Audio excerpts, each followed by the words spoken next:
la saveur divine.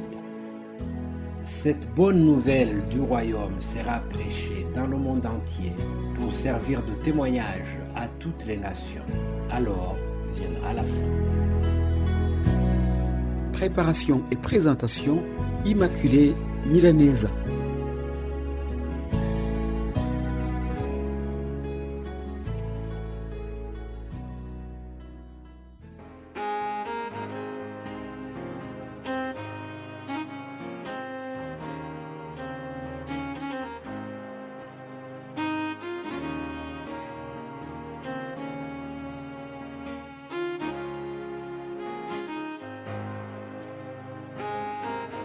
Bienvenue très chers amis qui suivent l'émission Saveur Divine, que le nom de l'Éternel soit loué.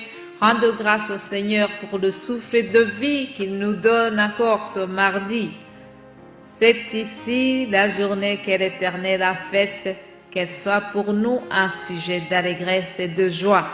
Je sais que vous connaissez déjà ce verset par cœur et ça me réjouit. Alors, je voudrais aussi vous donner deux autres versets du psaume 40, où David fait un témoignage en disant « J'avais mis en l'Éternel mon espérance, et il s'est incliné vers moi. Il a écouté mes cris, il m'a retiré de la fosse de destruction, du fond de la boue, et il a dressé mes pieds sur le roc, il a affermi mes pas. Il a mis dans ma bouche un cantique nouveau. Alléluia. Ça, c'est ce que David déclare. Il dit que l'Éternel a écouté ses cris. Je ne sais pas ce qui te fait crier aujourd'hui, mon frère, ma sœur qui m'écoute. Je prie que le Seigneur écoute tes cris et qu'il te réponde, qu'il exauce ta prière. Et après l'exaucement, tu auras un cantique nouveau, tu auras une nouvelle action de grâce et tu vas te réjouir. C'est ça ma prière pour toi aujourd'hui. Continuons alors l'étude de la lettre de Thyatire. Nous sommes dans Apocalypse chapitre 2 et nous arrivons à la lettre de Thyatire. Écrit à l'ange de l'église de Thyatire. Voici ce que dit le Fils de Dieu, celui qui a les yeux comme une flamme de feu, et dont les pieds sont semblables à de l'airain ardent. Je connais tes œuvres, ton amour, ta foi, ton fidèle service, ta constance et tes dernières œuvres plus nombreuses que les premières. Mais ce que j'ai contre toi, c'est que tu laisses la femme Jézabel, qui se dit prophétesse, enseigner et séduire mes serviteurs pour qu'ils se livrent à la débauche et qu'ils mangent des viandes sacrifiées aux idoles.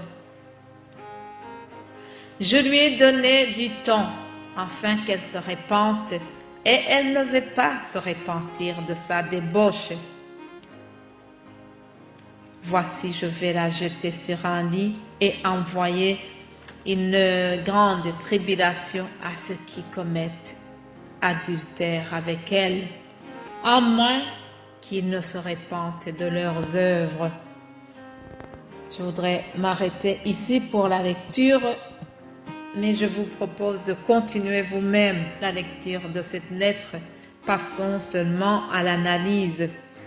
Que devons-nous retenir de cette lettre? Jésus-Christ a donné des points positifs de cette Église. Il commence par les points positifs. J'aime bien le Seigneur, c'est un très bon pédagogue. Il commence par dire des choses qui sont bien. C'est ça que nous devons faire, chers parents qui m'écoutent aujourd'hui. Lorsque nous constatons que nos enfants ont bien rangé leur chambre, qu'ils ont fait leur lit, nous devons les féliciter.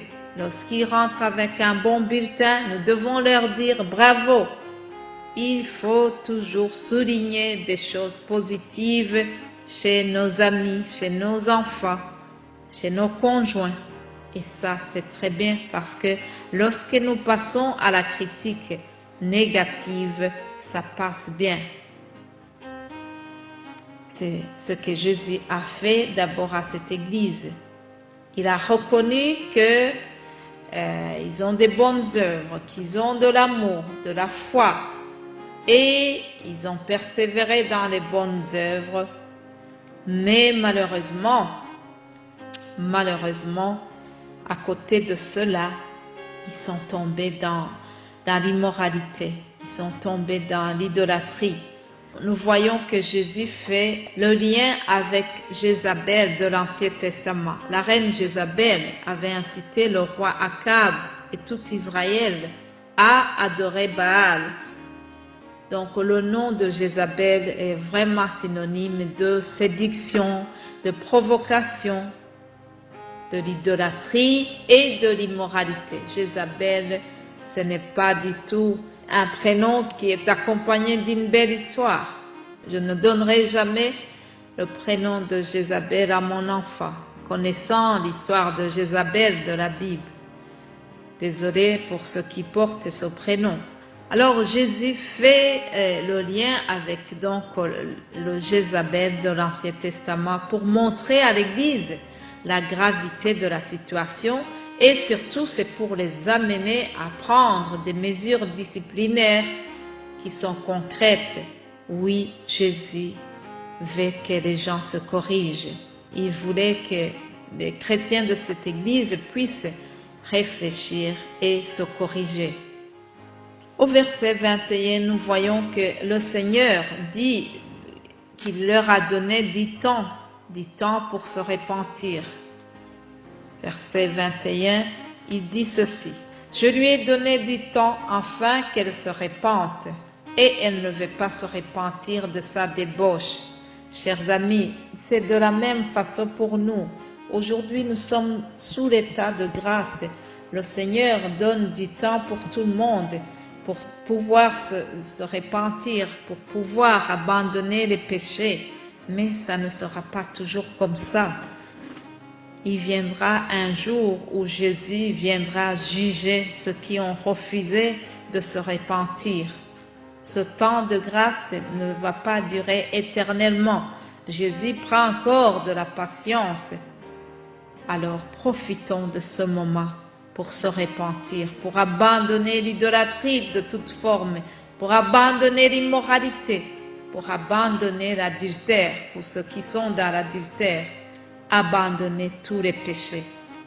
Au verset 25, nous voyons ceci.